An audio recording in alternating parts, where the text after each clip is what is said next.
ಇವತ್ತು ಕೇವಲ ಇದು ರಾಮನಗರಕ್ಕೆ ಮಾತ್ರ ಸೀಮಿತ ಆಗಿರ್ತಕ್ಕಂಥ ಗೊಂದಲದ ವಿಚಾರ ಅಲ್ಲ.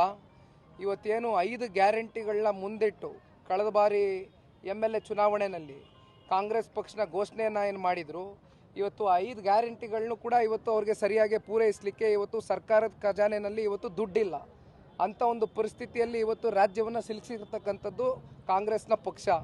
ಹಾಗಾಗಿ ಇವತ್ತು ನಮ್ಗೆ ಇವತ್ತೇನು ಆಶ್ಚರ್ಯ ಪಡಬೇಕಾಗಿರ್ತಕ್ಕಂಥ ವಿಚಾರ ಏನಲ್ಲ.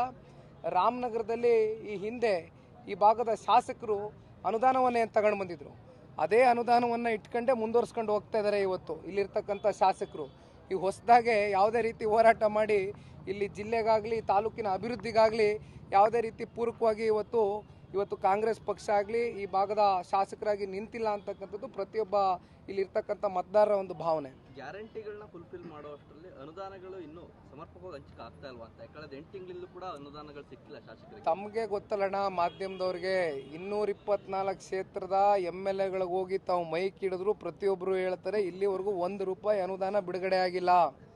ಇದು ಇವತ್ತು ಈ ರಾಜ್ಯದ ಪರಿಸ್ಥಿತಿ, ಅರ್ಥ ಮಾಡ್ಕೊಳ್ಬೇಕಾಗ್ತದೆ.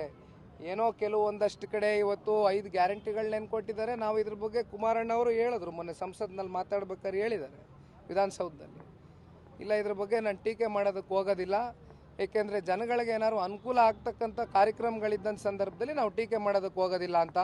ಆದರೆ ಇವತ್ತು ನಾವು ಕೂತು ಯೋಚನೆ ಮಾಡಬೇಕಾಗ್ತದೆ. ಇವತ್ತೇನು 5 ಘೋಷಣೆಗಳು, ಇವತ್ತು 5 ಗ್ಯಾರಂಟಿಗಳನ್ನೇನು ಘೋಷಣೆ ಮಾಡ್ಕೊಂಡಿದ್ದಾರೆ, ಎಷ್ಟರ ಮಟ್ಟಕ್ಕೆ ಇವತ್ತು ಈ ಘೋಷಣೆಗಳನ್ನ ಇವತ್ತು ಕಾಪಾಡ್ಕೊಂಡಿದ್ದಾರೆ, ಎಷ್ಟರ ಮಟ್ಟಕ್ಕೆ ಇವತ್ತು ಜನಗಳಿಗೆ ರೀಚ್ ಮಾಡ್ತಕ್ಕಂಥದ್ರಲ್ಲಿ ಇವತ್ತು ಸರ್ಕಾರ ಮುಂದಾಗಿದೆ ಅಂತಕ್ಕಂಥದ್ರ ಬಗ್ಗೆ ಜನಸಾಮಾನ್ಯರು ಪ್ರಶ್ನೆ ಮಾಡ್ತಾ ಇದ್ದಾರೆ. ಬೆಂಗಳೂರಿನಿಂದ ಮಂಗಳೂರುವರೆಗೆ, ಬೀದರ್ನಿಂದ ಚಾಮರಾಜನಗರದವರೆಗೆ ನಿಮ್ಮ ಸುದ್ದಿ ನಿಮ್ಮದೇ ಭಾಷೆಯಲ್ಲಿ ಕರ್ನಾಟಕ ತಕ್.